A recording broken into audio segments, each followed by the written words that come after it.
Hello, it's week 6 of season 7 of the Andy Griffith Show. This week's episode title is The Darling Fortune. Andy and Gooder are sitting in front of the courthouse talking about where they want to eat lunch. And then the Darlings drive into town, playing music on their truck like they always do. And Andy and Gooder say hi to Mr. Darling and to Charlene and to the boys.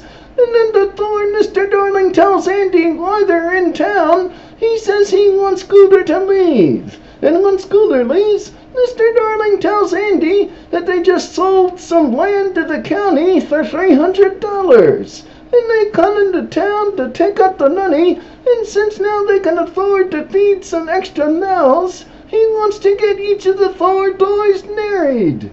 So Andy invites them all to his house for lunch. And after lunch, they all come out in the living room and they play Salty Dog while Andy joins in on the guitar and Charlene sings. And then Mr. Darling tells Andy and Aunt Dee he wants his boys to marry city girls, not mountain girls, since they have all this money.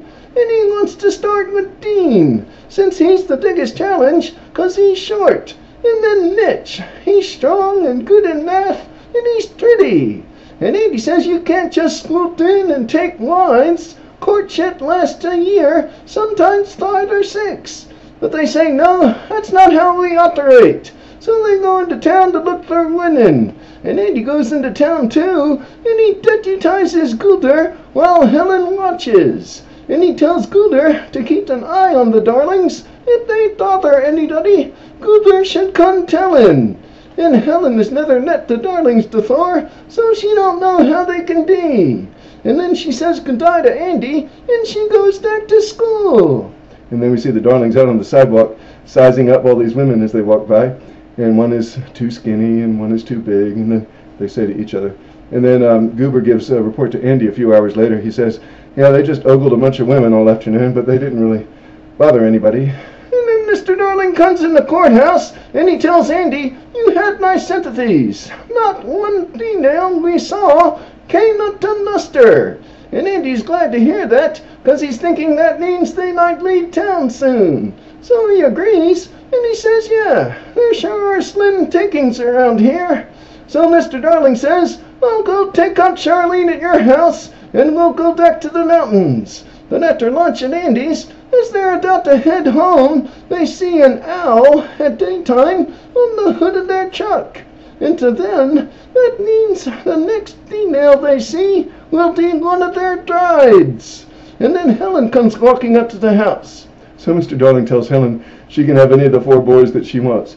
And Helen says, get out of my way. And Aunt Bee says, stop all this nonsense. And then Andy drives up. And he says, Miss Crump is not interested in any of you. She's my girl. And Mr. Darling says, an omen's an omen. We're going to go get cleaned up to go get ready to come back for courting. And as they drive off, Andy says, if you don't stay away from Helen, I'll arrest you. And after a while, Gooder comes, and he tells Andy that they're all at Helen's house. And Andy drives over there, and they're on their front lawn playing music. And Mr. Darling says, we're just following the omen. The only way it can be canceled is if we see another owl in the daylight. And Andy goes in Helen's house, and he says he don't know what to do.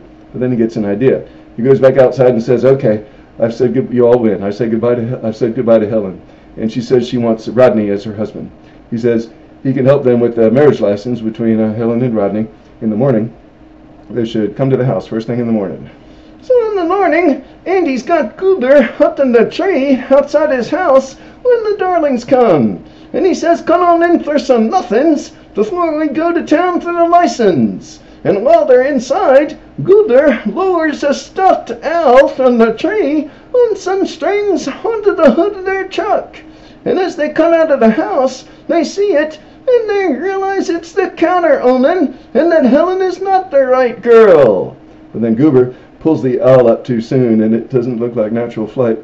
And Mr. Darling is no longer convinced. So Gooder lowers it again, upside down, and then he raises it again. And Mr. Darling says, well, I guess it's an owl's business how he flies. We can't take no chances. And he tells Andy to tell Miss Crump sorry, and they start to leave. And as they're leaving, Mr. Darling sees Gulder up in the tree, and he says, "Watch out, there's a crazy owl flying around here." And when they're gone, Gulder says, "Yeah, we're too smart to believe in superstitions like that." But as he walks away with the owl, he makes sure not to step on any sidewalk cracks, 'cause he don't want to break his mother's neck.